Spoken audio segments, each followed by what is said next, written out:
அனைத்து தமிழ் உள்ளங்களுக்கும் வணக்கம். நாம் இந்த பதிவில் 2024ஆம் ஆண்டின் 11வது மாதமான மாசி மாதத்தின் 12 ராசிகளின் பலன்களையும் அதற்கான பரிகாரங்கள் என்னென்ன என்பதையும் இந்த பதிவில் விரிவாக காண்போம். எல்லோர் வாழ்விலும் பலமும் நலமும் செல்வ செழிப்பும் பெற எல்லாம் வல்ல இறைவனை வேண்டுகிறேன். வாழ்க வளமுடன். நிகழும் ஸ்ரீ மங்களகரமான தமிழ் வருடம் சோபகிருது 2024ஆம் ஆண்டு மாசி மாதம் 13/2/2024 செவ்வாய்க்கிழமை அன்று வளர்பிறை சதுர்த்தி திதியில் உத்திரட்டாதி நட்சத்திரத்தில் அமிர்த யோகம் சதுர்த்தி விரதம் கூடிய நன்னாளில் இந்த மகத்தான மாசி மாதம் பிறக்கின்றது. மாத தொடக்கத்தில் மாசி மாத கிரக நிலைகளை ஆராய்ந்து பார்க்கும் போது மேச ராசியில் குரு பகவானும், கன்னி ராசியில் கேது பகவானும், மகர ராசியில் செவ்வாய், புதன் மற்றும் சுக்கிர பகவானும் சஞ்சரிக்கின்றனர். கும்ப ராசியில் சனி பகவானுடன் சேர்ந்து சூரிய பகவானும் சஞ்சரிக்கின்றனர். மீன ராசியில் ராகு பகவான் சஞ்சரிக்கின்றார். தமிழ் மாதங்களில் 11வது மாதமான மாசி மாதம் இது வழிபாட்டிற்கு உரிய மாதமாகும். சூரியன் கும்பராசியில் பயணம் செய்வதால் இந்த மாதத்தினை கும்ப மாதம் என்றும் அழைப்பார்கள். சூரிய பகவான் பிப்ரவரி 13 அன்று மகர ராசியில் இருந்து கும்பராசிக்கு பேச்சியாகின்றார். மாசி மகம் வருடத்திற்கு ஒரு முறை வீதம் மட்டுமே வரும். அதாவது மாசி தமிழ் மாதத்தில் மகம் நட்சத்திரத்தில் எப்போது பௌர்ணமி வருகிறதோ அன்றைய தினம் மாசி மகம் ஆகும். 12 வருடங்களுக்கு ஒரு முறை வருகின்றதை மகா மாசி மகம் தினம் என்று அழைக்கிறோம். இது கும்பகோணம் கும்பேஸ்வரர் கோவிலில் வெகு விமர்சையாக நடைபெறும். அதேபோல் திருக்கோஷ்டியூர் பெருமாள் கோவிலிலும் இந்த திருவிழாக்கள் வருடத்தில் ஒரு முறை வருகிற மாசி மகத்தில் நடைபெறும். இந்த நாள் எதற்காக நாம் கொண்டாடுகிறோம் என்றால், நமது பாவங்களை போக்கவும், பித்ருக்களை வேண்டுவதற்கும், தோஷங்களை போக்கவும் மற்றும் மகப்பேறு கிடைக்கவும் நாம் கொண்டாடுகின்றோம். அனைத்து வருடங்களிலும் ஒரே மாதிரி தேதிகள் வராது. வருடா வருடம் தேதிகள் மாறும். கங்கை, காவிரி போன்ற நதிக்கரைகளில் புனித நீராடி நாம் முன்பின் செய்த பாவங்களை போக்கலாம். அதே சமயத்தில் புனித ஸ்தலங்களுக்கு இந்த நாளில் நாம் செல்வதன் மூலம் இறைவன் அருள் பெறலாம். இந்த நாளில் நாம் அருள்மிகு சிவபெருமான், முருகப்பெருமான், அம்பிகை மற்றும் பித்ருக்களை வணங்கி அருள் பெறலாம். நதிக்கரைகள், கடல்கள், குளங்களுக்கு செல்ல முடியாதவர்கள் உங்கள் வீட்டில் உள்ள தண்ணீரை புனித நீரென நினைத்து கொண்டு நீராடலாம். ஆங்கில மாதம் மார்ச் 5 இரவு 9:30 மணிக்கு ஆரம்பித்து மார்ச் 7 விடியற்காலை 12:05 மாசி மகம் முடிவடைகிறது. விருச்சிக ராசி அன்பர்களுக்கு விசாகம் 4ஆம் பாதம், அனுசம், கேட்டை நட்சத்திரங்களில் பிறந்தவர்களுக்கு எல்லா துயரங்களும் விடுபட போகிற மாதம் இது. மாதம் தொடங்கி 20 தினங்கள் முடிவதற்குள் நினைக்கின்ற அனைத்து விஷயங்களும் நிறைவேறும். ஒரு உயர்வுக்காக காத்திருக்கின்ற அதிமுக்கியமான விஷயங்களுக்கும் நல்லவித அதிர்ஷ்ட உயர்வு முடிவு ஏற்படும். இல்லத்திற்கான அத்தியாவசிய கடமைகள் தடையின்றி நிறைவேறும். அன்றாட வருமானம் சரளமாகும். வீண் குழப்பங்கள் இல்லை. இல்லத்துக்குள் சச்சரவுகள் முளைப்பதற்கான சாத்தியக்கூறுகள் இல்லை. நீண்ட மாத விருப்பங்கள், ஆசைகள், நினைப்புகள் அனைத்தும் பலிதமாகி குடும்ப சந்தோஷம் அதிகரிக்கும். ஆரோக்கிய நிலைமையில் புதிய தெளிவு பிறக்கும்.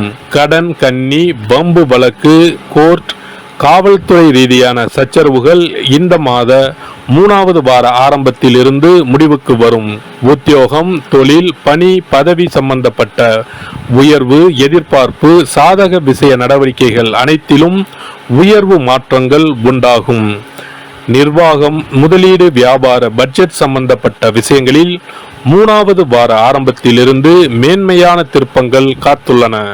மண், மனை, சொத்து பத்து சம்பந்த பிரச்சனைகள், பூர்வீக சொத்து சம்பந்த சச்சரவுகளுக்கு சாதகமான முடிவு காத்திருக்கிறது.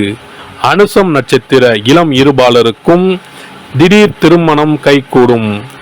விசாகம் நட்சத்திர இளம் இருபாலருக்கும் அரசு உத்தியோக கனவு பூர்த்தியாகும். கேட்டை நட்சத்திரக்காரர்களின் 1.5 வருட போராட்டம் ஓய்ந்து எதிர்காலத்திற்கான மிகப்பெரிய அடித்தளத்தை உருவாக்கப் போகிற மாதம் இது. இம்மாத திங்கள், வியாழன் மற்றும் வெள்ளிக்கிழமைகளில் சந்தோஷ இனிமை சம்பவங்களும் இல்லத்திற்கான உயர்தர உடைமை, பொன் பொருள், ஆடை ஆபரண சேர்க்கைகளும் சேரும்.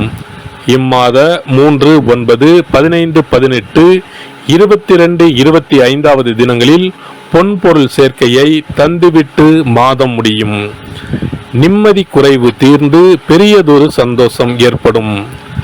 உயர்கல்விக்கான தடைகள் விலகி புதிய நம்பிக்கைகள் உண்டாகும். புதிதாக சொந்த உழைப்பில் நிலபுலன் வாங்கி விடுவீர்கள். திடமான முடிவு எடுத்து துணிச்சலாக இறங்கி சாதிக்கப் போகிறீர்கள். கலைஞர்களுக்கு கலைத்துறையுடன் தொடர்புள்ள அனைத்து கிரகங்களும் சுபபலம் பெற்று திகழ்கின்றன. புதிய வாய்ப்புகள் கை கொடுக்கும். நடிகர், நடிகைகள், திரைப்பட தயாரிப்பாளர்கள், இயக்குநர்கள் ஆகியோர் நன்மை பெறுவார்கள். வருமானம் படிப்படியாக உயரும். அரசியல் துறையினருக்கு உங்களது அரசியல் வாழ்க்கையில் இந்த மாதம் ஒரு மிக முக்கிய அத்தியாயமாக இருக்கும். அந்த அளவிற்கு கிரக நிலைகள் சுபபலம் பெற்றுள்ளன. உங்கள் மீது வழக்குகள் இருப்பின் அவை தோல்வியுறும். கட்சி தொண்டர்கள் இடையேயும் மக்கள் இடையேயும் ஆதரவு பெருகும். சிலர் தற்போதுள்ள கட்சியை விட்டு உங்கள் கட்சிக்கு மாறிவிடும் வாய்ப்புள்ளதாக கிரக நிலைகள் தெளிவாக எடுத்துக்காட்டுகின்றன. மாணவர்களுக்கு பாடங்களில் மனம் தீவிரமாக ஈடுபடும். ஆசிரியர்களின் ஒத்துழைப்பும் வழிகாட்டுதல்களும் உங்கள் முன்னேற்றத்திற்கு உதவிகரமாக நிற்கும். விவசாயிகளுக்கு விவசாயிகள் இம்மாதம் அதிக நன்மைகளை எதிர்பார்க்க முடியும். உங்கள் உழைப்பிற்கேற்ற விளைச்சல் இருக்கும். ஆடு மாடுகளின் பராமரிப்பில் பணம் விரயமானாலும் அதற்கேற்ற தக்க வருமானம் வந்து சேரும். அரசாங்க ஆதரவு தக்க தருணத்தில் கிட்டும். தண்ணீர், உரம் மற்றும் விதைகள் போன்ற அத்தியாவசிய பொருட்களுக்கு குறைவிருக்காது. பெண்களுக்கு புதிய ஆடை ஆபரண சேர்க்கைக்கு வாய்ப்புள்ளது. திருமண வயதில் உள்ள கன்னியருக்கு மிக நல்ல வரன் அமையும். வேலை பார்க்கும் பெண்களுக்கு அலுவலகத்தில் பல நன்மைகள் ஏற்படும். ஊதிய உயர்வையும் எதிர்பார்க்கலாம். பரிகாரம்: இம்மாத வெள்ளிக்கிழமைகளில் ஸ்ரீ உக்ர நரசிம்மருக்கு மஞ்சள் தூள், துளசி மாலை தந்து நெய் தீபம் ஏற்றி வழிபடவும். சிறப்பு பரிகாரங்கள்: வருமானத்தை பெருக்குவதற்கு வருமானம் வந்ததும் அல்லது சம்பளம் வாங்கியதும் அந்த தொகையில் 1% தொகையை தனியாக எடுத்து வைத்து விடுங்கள். அந்த பணத்தில் பாலால் செய்த இனிப்பு வகைகள், வாயில் போட்டாலே தித்திப்புடன் எளிதில் கரைந்து வாயிற்குள் போய்விடக்கூடிய இனிப்பு வகைகளை வாங்கி ஆதரவற்றோர், சாலையோர பணியாளர்கள், தூய்மை பணி செய்வோர், ஆதரவற்ற நிலையில் வறுமையில் வாடும் குழந்தைகள் மற்றும் தொழிலாளர்களுக்கு கொடுங்கள். மகிழ்ச்சியுடன் உங்கள் கைகளால் இனிப்புகளை கொடுங்கள். இப்படி செய்வதால் சனி சுக்கிர யோகம் உண்டாகும். இதனால் வருமானம் பெருகுவதுடன் கையில் பணம் சேர்ந்து கொண்டே இருக்கும். வருமானத்திற்கு தடையோ பஞ்சமோ வராது. ஏதாவது ஒரு வகையில் பணம் வந்து கொண்டே இருக்கும். இது தவிர மாத சம்பளம் வாங்கியதும் அல்லது கைக்கு வருமானம் வரும்போது ஒவ்வொரு மாதமும் முதல் செலவாக வீட்டிற்கு கல்லுப்பு, ஊறுகாய் போன்றவற்றை வாங்கி வைக்கவும். கல்லுப்பு, ஊறுகாய் போன்றவை மகாலட்சுமிக்கு மிகவும் விருப்பமான ஒன்று. இந்த பொருட்கள் வீட்டில் இருந்தால் மகாலட்சுமியின் அருள் வீட்டில் இருந்து கொண்டே இருக்கும். எந்த காரணத்திற்காகவும் இந்த பொருட்களை தானமாகவோ கடனாகவோ கொடுக்க கூடாது. தினமும் வீட்டை சுத்தம் செய்து அதிகாலையில் நீராடி வீட்டில் உள்ள மகாலட்சுமியின் படத்திற்கு முன் அமர்ந்து ஓம் யம் ஓம் அங் சிவாய நம, சவ்வும் நம சிவாய நம, ஸ்ரீயும் நம சிவாய நம, அங் உங் வங் சிவாய நம என்ற மந்திரத்தை சொல்ல வேண்டும். இந்த மந்திரத்தை தினமும் சொல்லி வந்தால் பணம் வீணாக விரயமாகாமல் பணம் சேர்ந்து கொண்டே இருக்கும். வாழ்க வளமுடன். இந்த வீடியோ உங்களுக்கு பிடிச்சிருந்தா லைக் பண்ணுங்க, ஷேர் பண்ணுங்க அண்ட் சப்ஸ்கிரைப் பண்ணுங்க. பக்கத்துல இருக்க பெல் ஐகானை கிளிக் பண்ணுங்க. நன்றி, வணக்கம், வாழ்க வளமுடன்.